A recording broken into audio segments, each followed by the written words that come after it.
the Constantine show shows one of the most glaring problems with comic book media criticism. That show is never really fully given a chance. Or rather, we should say the reaction to the show is the problem. The show itself is fucking great. But the whole thing about that show, including the execs who were in charge of that, showed a complete incompetence and lack of understanding of how to handle this property. And the fandom and the criticisms from podcasts to websites didn't have a frickin' clue. I haven't watched it, but I hear it's bad. Yeah, you know what? She says that mockingly, but the fact is that... no, I don't say it mockingly. I can't tell you how many podcasts, that's what I essentially heard. And that... You get an F. And that essentially does influence other people, and it influences other critics, and pretty soon you basically get a meme replicating culture of criticism in which people are basically going, well, it's not really like the graphic novel. Bullshit. There was one episode that was lifted note for note from like volume 1. Multiple. They actually lifted quite a bit from the first 3 volumes of that.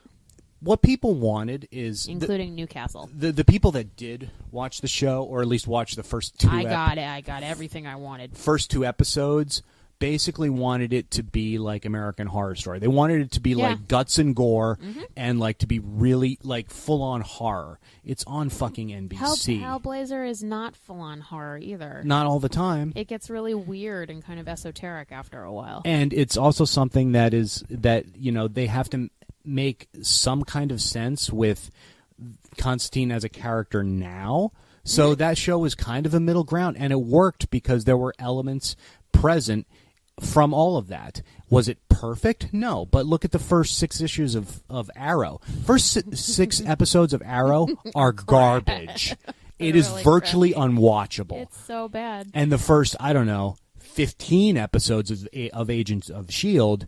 is even worse. Well, I stopped watching that show. Yeah, you fell off that one. So I'm not going to comment on it, actually. That show improves, but not by leaps and bounds, in my opinion. I give 0 shits about the Mary Sue in that. Yeah, I mean, when...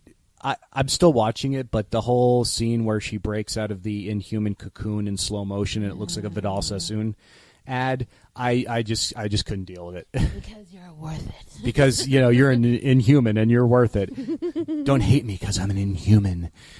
That was, Constantine is a good example of a show that was kind of ruined by corporate incompetence and critical incompetence. It was on Friday night at 10 o'clock. No one watched it. Right. And then someone decided, this is dumb. Well, the guy actually, the guy in charge of at NBC literally said we thought we could just put it on the air and it would be the top show because it's comic books. He said that. It's like you should be fired, sir. It's like they don't apply their own models to anything.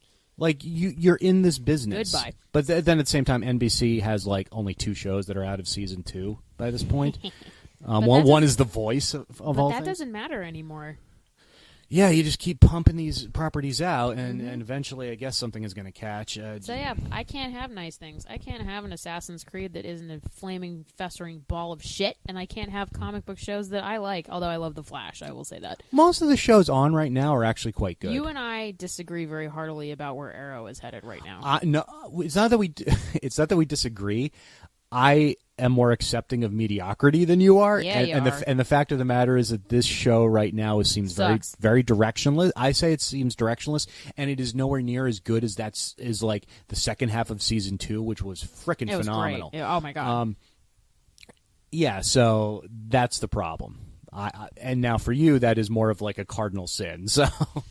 Yeah, and again, here's the difference. I'm much less forgiving about certain types of melodrama and narrative foibles than you are. Arrow is trying to tell 15 different stories at once, and all of them blow. But it's not that they blow. It's like this season in particular.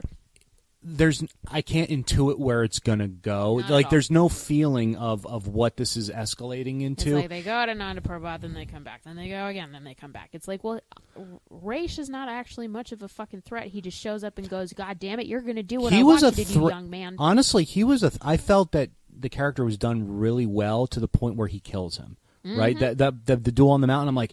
Because I was skeptical of yet again whitewashing this character the second time. Oh boy! But I was like, he's pretty good. I like him in this role. The fact they're doing the kind of the Dread Pirate Roberts kind of take on it works. I will say, as to the whitewashing, I understand from a studio perspective, from an executive perspective, why they cast who they cast. Yes. The actor has presence. Well, and at the same time, could they possibly have gotten a person of color to play a role of color? I'm still mad the fact that Ken Watanabe in Batman Begins, like, he's perfect. We're not talking about the Nolan movies right now. Well, not right now, but he was perfect in that. He was perfect, and they messed that up. We couldn't even begin to go, but wait, he's Japanese before he was dead. Right, exactly. But he has the perfect intensity. He's a phenomenal actor. I have very fond memories of reading, all those comics in which Ra's al Ghul was Irish. Oh yeah, me too. Twice now. Mm-hmm.